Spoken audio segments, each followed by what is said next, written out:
Hello, everybody. It's Rick Ruby in Charlotte, North Carolina. Welcome to this week's episode of the Street Smart Millionaire.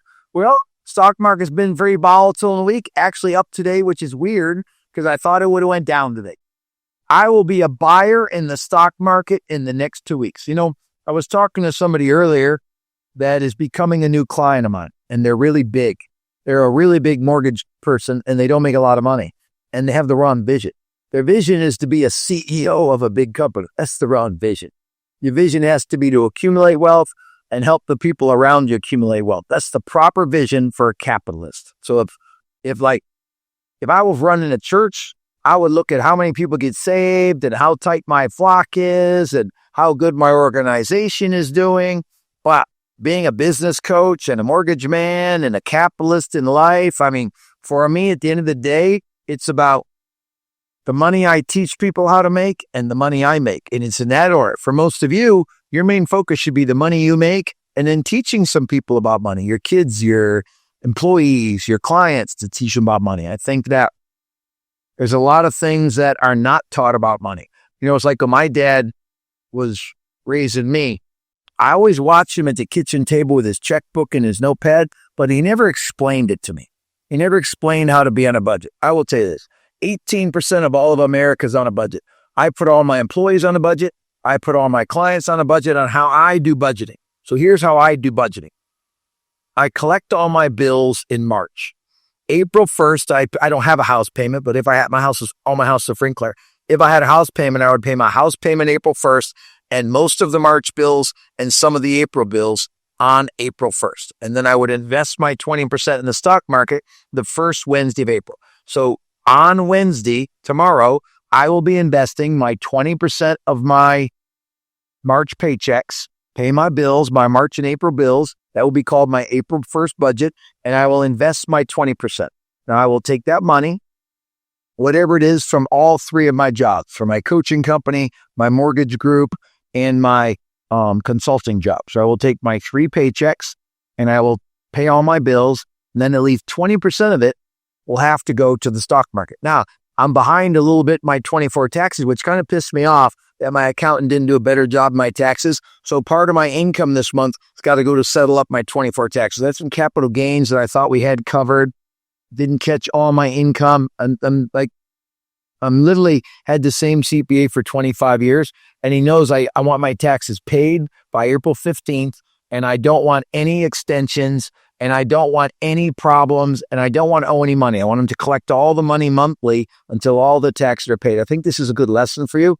Get ahead of your taxes. They should be filed April 15th. Should be done, paid, settled, so I can move on with the next year. Because I had so much volatility in the stock market last year and I sold some things, I had a lot of capital gains, which let me help you. If I give you $10 and you got to pay the government $2.50 and you get a free $7.50, take that all day long. So don't ever be afraid to sell some stocks.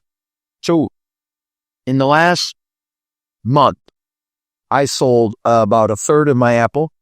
I sold a third of my Costco. I sold all my Boeing. So listen, every time Boeing crashed a plane, lost a tire, lost a door, I bought more Boeing. So I bought Boeing and my average cost was $137. And it bounced between 145 and 180. It was all over the place. Very volatile company. They had a big strike. They had a new chairman, lots of things. They do a lot of defense work, which is good. They're one of 2 companies that makes planes. There's a lot of good reasons on Boeing.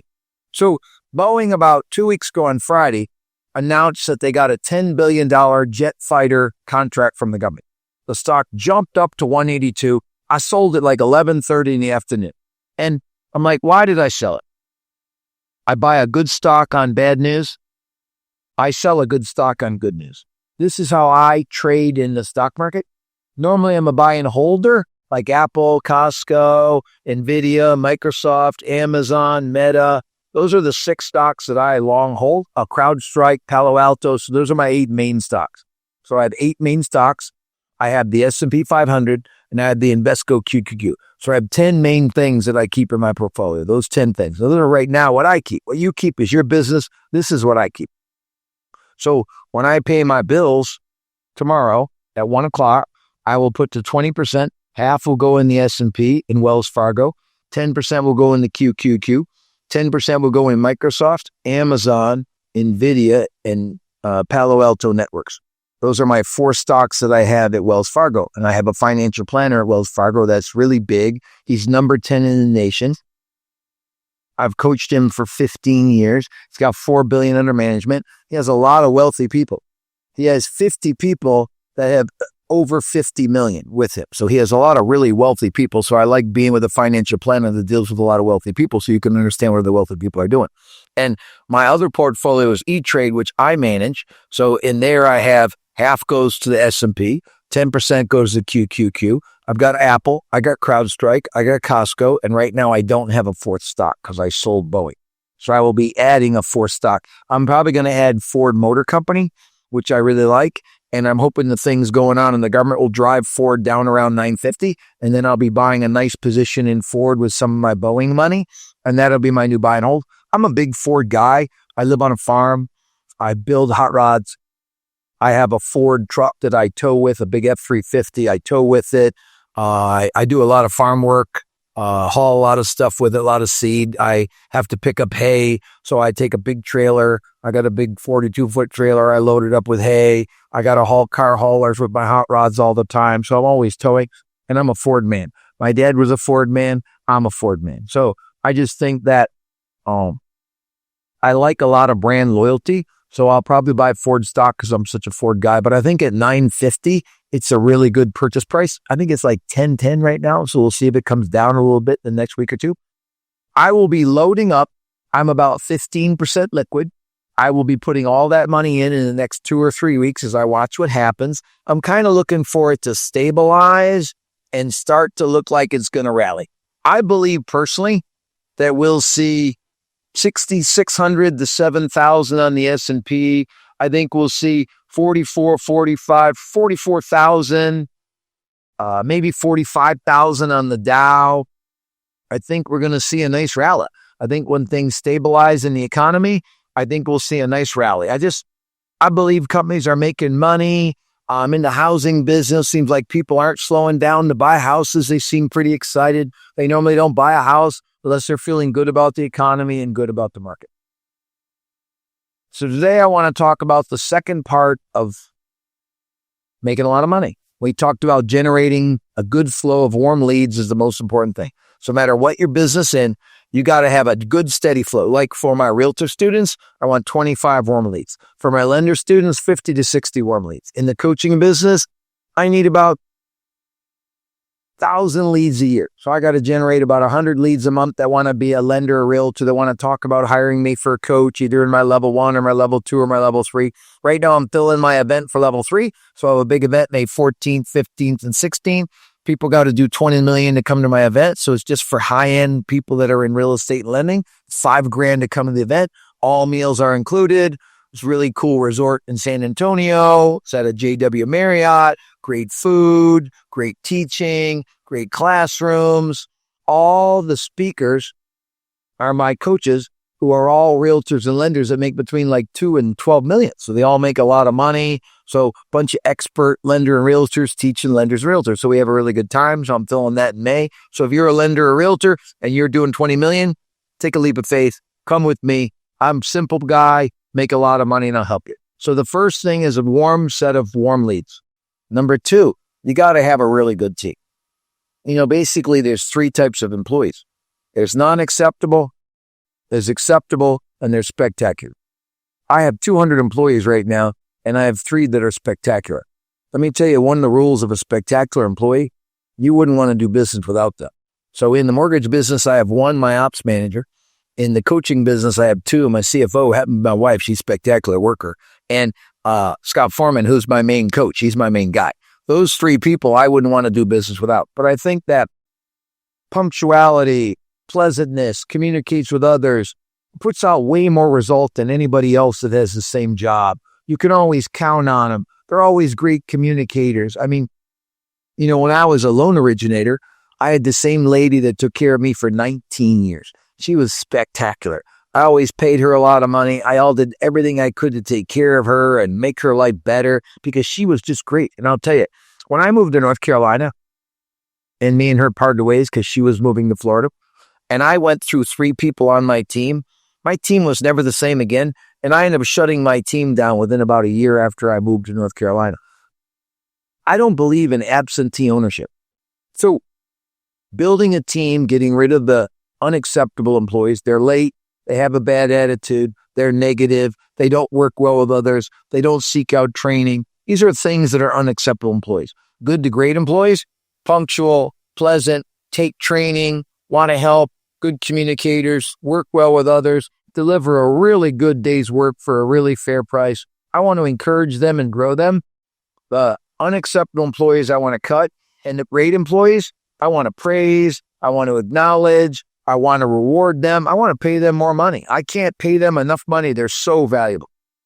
So building your team is the second part of a business. And the third part of a business is managing the money. So I'm talking to this new guy that's thinking about becoming my client, wants me to coach him. He's got a lot of employees.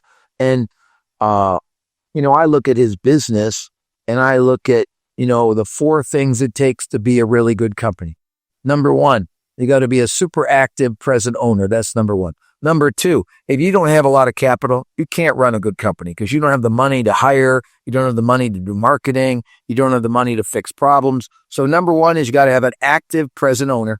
Number 2, you got to have a lot of capital. Number 3, you got to have uniformity. The hamburger and the French guy fries got to taste the exact same way at the same time. You have to have a replicatable, deliverable model that's either anywhere from good to excellent experience. So McDonald's is not an excellent experience, but it's a really good experience. Now Chick-fil-A, a little better experience. In-N-Out Burger, a little better experience. So you got to have a replicatable, duplicatable thing. So you got to have a lot of processes and systems. So number 1 is you got to be a present and active owner. Number 2, you got to have a lot of capital. If you don't have capital, do not open a company. You will fail. 95% of businesses fail because they're undercapitalized. So if you watch Shark Tank, all them businesses are doing well because they don't have capital. Number 3, you got to have a uniform process on how you deliver your products or your experience. And number 4, you got to have unity. Everybody's got to be 3 musketeers. Got to be one for all for one. Everybody's taking care of each other. Everybody's trying to take care of each other. So these are 4 things to build a really good company. Now, the 3 things to have a really good business is warm leads, good team, and excellent money management. So I'm always looking at those 3 things when I'm coaching people. I'm always looking at those 4 things when I look at companies. Is the owner present? Is he active? Like years ago, I was partners in a pretty big mortgage company, and my partner came to me one day and he said, "You know what? I'm changing my cell phone. I don't want the employees calling me anymore. I'm sick of their problems." I'm like, whoa. We built this company on me and you being present. Now you don't want to be present. He says, "Oh, I want to go on vacation. I want to go away once a month. We had made a lot of money, but sell the company. Because if you're not an active present owner, it's no good. It's no good if you're not active and present." Now we had a lot of capital. We were making a lot of money. We had a lot of money. We could hire out, do what we wanted, did some good things. I was always working on everybody doing it the same way. All the salespeople doing it the same way. All the staff doing it the same way. He says, "You can't make them do that. They'll quit." I don't care if they quit. I believe that everybody in a company should do it exactly the same. Make sales calls the same, call the same groups of people on the same day. This is how I coach, and this is what I demand in my coaching program. Now, I think then you got to have unity. And we were a little combative. Like me and him were a little combative. The company was a little combative. People were fighting. It's not great. So I look at the company I'm at.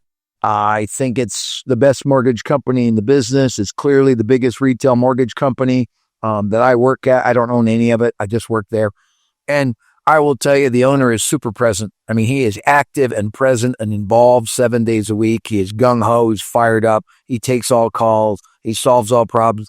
And it's probably 12 or 15,000 employee company. It's gigantic. I don't even know how big it is. But I'm just telling you, he's active and present. Number 2, massive capital. He just has the best products, has the best marketing, has the best hardware, software, hires the best employees because he has a lot of capital. Uniform.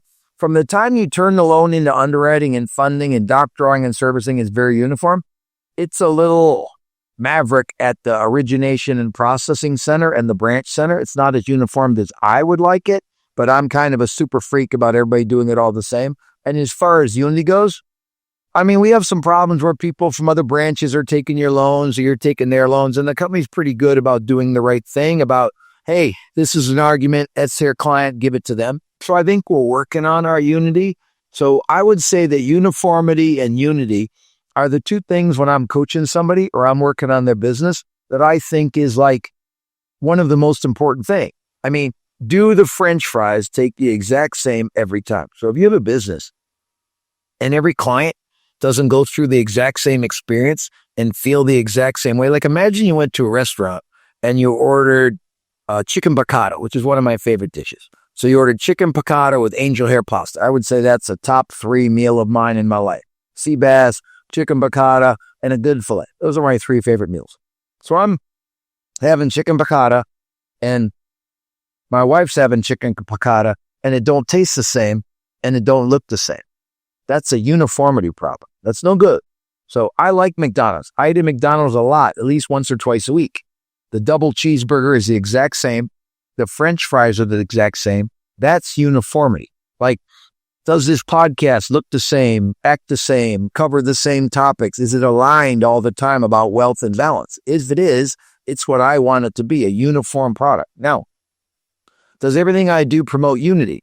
Well, sales is kind of a kill or be killed career. Like, how much unity can you have when you're trying to make a living and they're trying to make a living and everybody's fighting over clients? So I don't know how much unity you can have in sales, but I will tell you, I'm a big pro sports fan. I'm literally going to Cleveland this weekend to see the Cleveland Cavaliers play the Kings. I'm super excited to go see what I think Cavaliers is one of the best basketball teams in the NBA right now. I think it's like, Oklahoma City, Boston, Denver, Cleveland, maybe the Lakers. Those are probably the 5 best teams that are going to dominate this year. And I always wonder in sports, why this year did that team come together? Like, why this year did the Philadelphia Eagles come together? Well, they added a new superstar in Saquon Barkley, so their running game became dominant. So I don't know. I think there's something like that has to happen.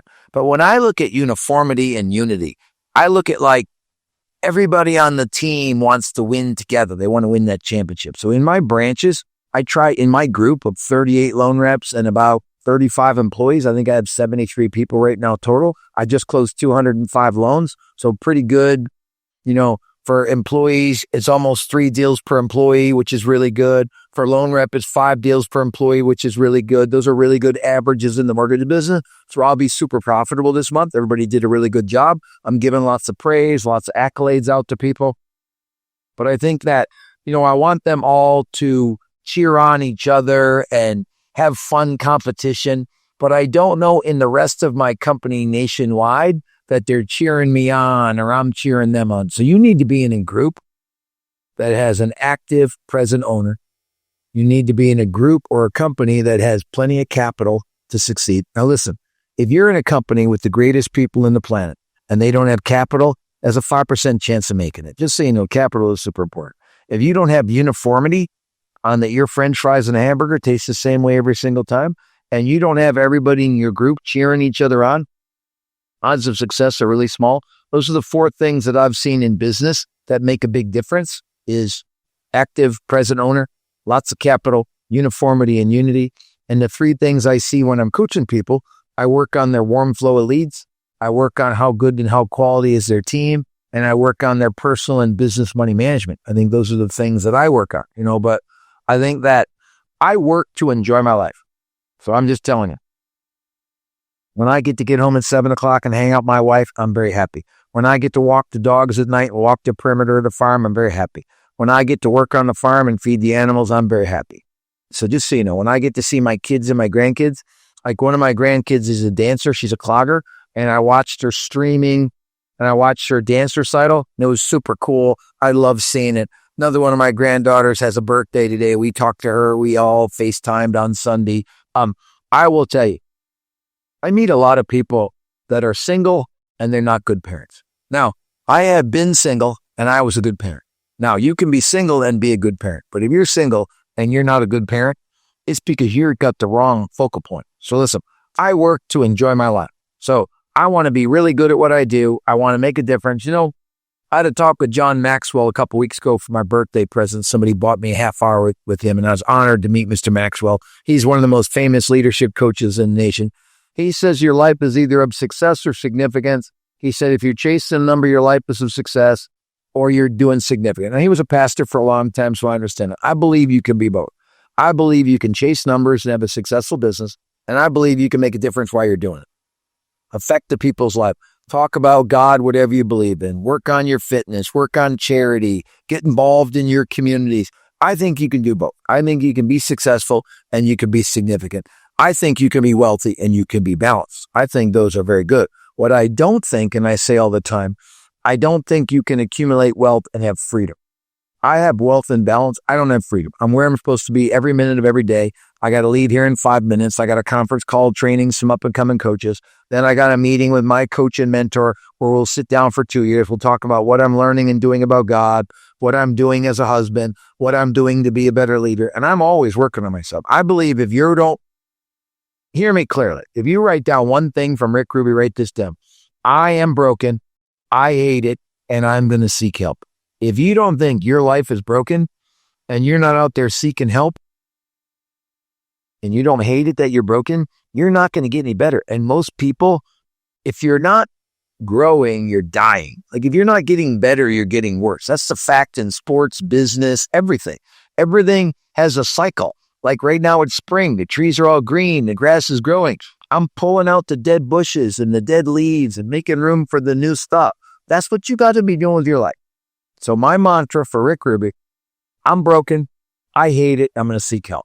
So I've got another conference call. Then I got a training where I got to go learn how to be a better Christian, how to be a better leader, how to be a better husband. I'm always looking to work on myself. I hope you are too. And if you ever want to hire me, track me down. I hire a lot. I coach lots of people and lots of businesses, mostly real estate and lending, probably 95% realtors or lenders. If you're a realtor and lender and you want to make a lot of money, you should figure out how you can plug in with me. I can help you. I'm really simple.